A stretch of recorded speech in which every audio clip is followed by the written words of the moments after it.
I used to believe that marriage was a steady flame, maybe not always bright, but dependable.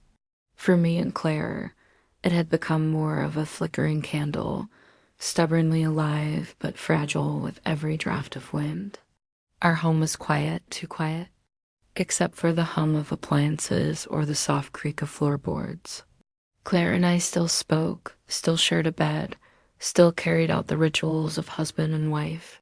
Yet each word between us felt transactional, each touch a reminder of what we had lost somewhere along the way. It wasn't that we stopped loving each other. Love was there, buried beneath her constant exhaustion from work and my own silence about how invisible I felt. Nights became the hardest, her turning away with a sigh, falling asleep in minutes while I stared at the ceiling. I told myself this was normal, that all marriages shifted like this, but deep down, I knew I was starving for something I couldn't name. Then Sophie arrived, Claire's younger cousin, bright, spontaneous, full of that reckless kind of energy you only seem to have when the world hasn't beaten you down yet. She was supposed to stay for a few weeks, something about her job being in transition. At first, I thought nothing of it. Family was family. But when she walked in with her suitcase, dropping it in the hallway with a laugh that echoed too freely in our house, I noticed how much space she took up without even trying. Claire greeted her warmly, though distracted as usual. I carried Sophie's bag upstairs, and when she thanked me, her smile lingered in a way I wasn't ready to interpret. I brushed it off. She was young, carefree, maybe just overly friendly. But as days slipped into each other, it was hard to ignore how Sophie unsettled the rhythm of our home. She moved like she owned the place, padding barefoot into the kitchen in the mornings, humming softly as she poured herself coffee. Sometimes she would wear shorts that seemed more like an afterthought, sitting cross-legged at the table, scrolling through her phone, tossing casual questions at me. How's work, Noah? Do you always get up this early? Do you and Claire ever go out much anymore?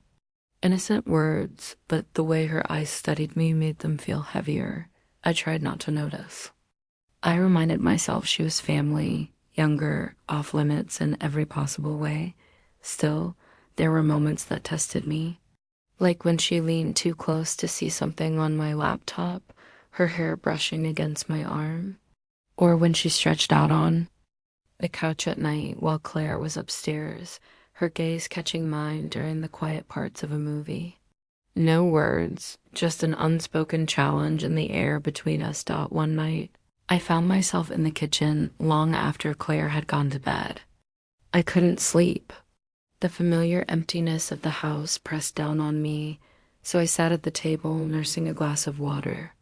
That's when Sophie padded in, barefoot, wearing an oversized shirt that fell mid-thigh. She smiled at me, not startled at all to find me there. Couldn't sleep? She asked. I shook my head. Just restless. She poured herself some juice and sat across from me, chin resting in her palm. It's always too quiet here at night, she said, like the walls are listening. I gave a dry laugh. Yeah, something like that. She tilted her head, studying me. You don't talk much, do you? I guess not, I admitted. Claire usually does enough talking for both of us. Her smile deepened, but it wasn't playful. It was sharper, like she understood more than she should. Or maybe she doesn't see how much you want to be heard. Her words cut closer than I wanted to admit. I should have ended the conversation, excused myself, gone back upstairs, but I stayed. Something about the way she looked at me, as though she had peeled away the careful layers I wore every day, was impossible to resist. The air shifted, then silent, tense. She didn't say anything more, just sipped her juice slowly, her eyes never leaving mine. And in that silence, I felt it, the first crack in the wall I had built to keep temptation out. When she finally stood to leave, she passed behind me, close, enough for her hand to brush lightly against my shoulder. A simple touch, deliberate enough to leave me frozen in place. By the time I turned to look at her, She was already walking upstairs, her footsteps soft but echoing louder in my head than I could bear.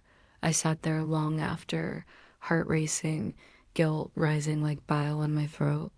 It was nothing, I told myself. Just a moment, a coincidence.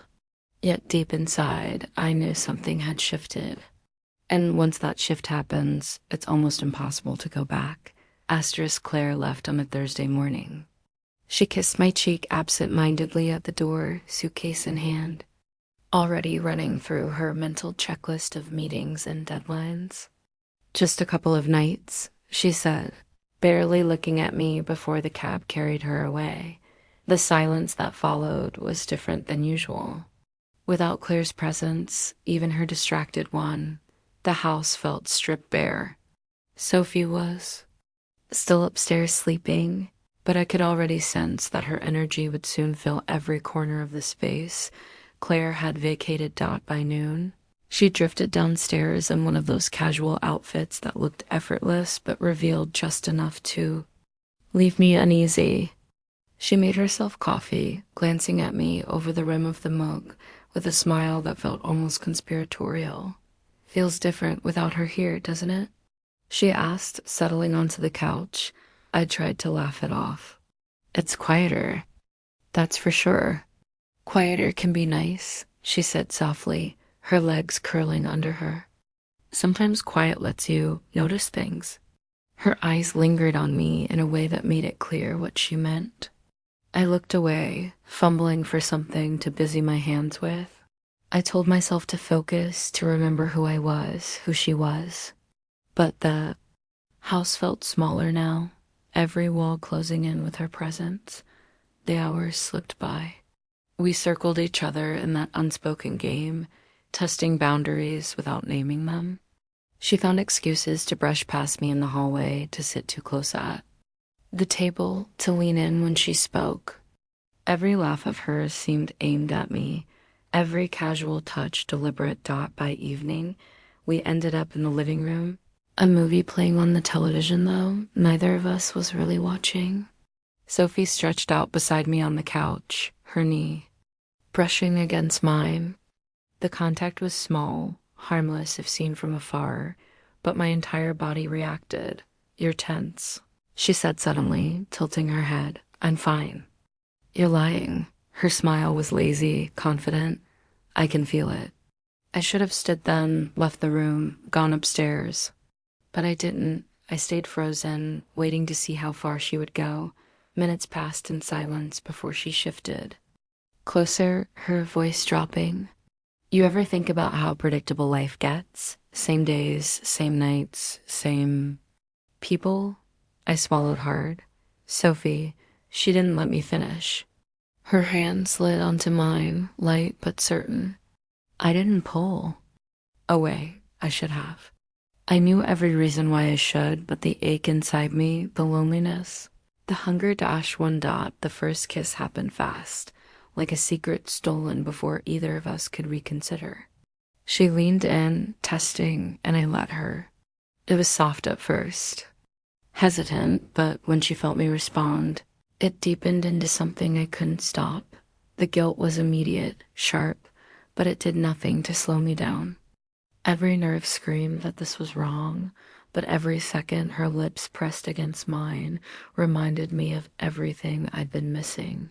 When she finally pulled back, her eyes searched mine. See? Not so quiet anymore. I exhaled shakily, trying to find words, but she pressed a finger to my lips. Don't overthink it. Just feel it. The hours that followed blurred into something reckless, something I couldn't rewind. Each touch was a betrayal, each moment another nail in the coffin of the man I thought I was. Yet with every stolen second, I felt more alive than I had in years. Later, when we finally pulled apart, I sat on the edge of the couch, head in my hands. The weight of what I'd done bore down on me, heavy and suffocating. This can't happen again, I muttered. Sophie only smiled, her confidence unwavering. You'll change your mind? I turned to her, desperate. No, Sophie. This was a mistake. She leaned back against the cushions, unconcerned. Funny thing about mistakes, Noah. Sometimes they're the only things worth repeating. Her words struck something inside me I didn't want to admit. Because deep down, beneath the guilt and shame, I already knew she was right. When I went to bed that night, the sheets smelled of Claire, but the memory of Sophie clung closer. I lay awake, torn in two, hating myself for what I'd done, yet replaying it in my mind over and over. And in that restless darkness, a terrifying truth settled in my chest.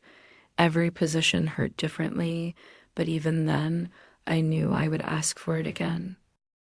The morning after should have been enough to end it.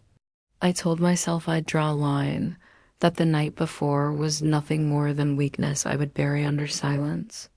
I avoided Sophie at breakfast, keeping my eyes on my coffee, answering her playful remarks with clipped words. She only smirked, unfazed, as though she knew my resistance wouldn't last, and she was right. By the second night, the silence of the house pulled me back toward her. She had a way of appearing where I was on the couch, in the kitchen, leaning in doorways with that knowing look. She didn't need to say much.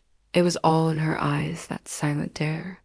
And when I caved again, it was worse, more reckless, more consuming. Every touch carved guilt into me, but the need outweighed the shame. Each time was different, and each time cut deeper. Sometimes the guilt was sharp, clawing at me in the quiet moments after. Sometimes it was fear, the pounding of my heart whenever a car door slammed outside, terrified Claire might return earlier than planned. Other times, the hurt was more subtle, like the ache of realizing I no longer recognized myself, but with every new fall, I wanted more. Sophie seemed to understand that better than I did. She never asked for promises. She didn't need declarations or confessions. She only gave me what I was starved for: attention, laughter, desire, and in return, she watched me unravel. The worst moment came on Saturday night when Claire was due back the next morning. Sophie and I had drifted together again, careless with time, the walls of the house echoing with everything we shouldn't have done. When it was over, I lay back, sweat cooling, my chest tight with dread. This has to stop, I whispered. Sophie propped herself on her elbow, hair tumbling across her face, her expression calm. Why? Because she's coming home tomorrow. And what will you do then? She asked softly. Pretend it never happened? Pretend you don't feel alive when you're with me? Her words cut because they weren't lies. Still, I shook my head, forcing the sentence past my dry throat. I'll live with it. I'll bury it. That's what people do when they ruin everything. She studied me for a long moment, then smiled faintly. You'll come back. Maybe not tomorrow, maybe not next week, but you'll ask again. That night, I didn't sleep. Every creak of the house sounded like judgment, every thought a reminder of how fragile the walls of my life had become. When Claire returned, the house filled again with her voice, her movements, her presence. For a while, it almost felt normal. I carried her suitcase upstairs, listened to her stories about the conference, sat beside her at dinner. But everything between us felt altered, like I was living in two realities that couldn't touch without shattering. The worst part was Sophie. She moved around the house as though nothing had changed, her eyes occasionally catching mine with a flicker of amusement. Claire never noticed, never questioned, and that almost made it worse. The betrayal hidden right in front of her. Days turned into weeks. I told myself it was over, that I'd regained control, but I was lying. Sophie knew it too. And when the chance came again, another evening when Claire worked late, another moment when I let myself linger too close, it all unraveled. Every time after that carried a new kind of ache. Sometimes it was the sting of shame when I looked at Claire and realized how little she suspected. Sometimes it was the weight of secrecy pressing so hard on my chest that I couldn't breathe. And sometimes it was the raw truth that I didn't want to stop, Even as it destroyed me. One night, Claire returned home earlier than expected. The sound of her keys in the door jolted me upright, heart hammering. Sophie had only just slipped away to her room, leaving the faintest trace of laughter in the air. Claire walked in, smiling, holding takeout bags.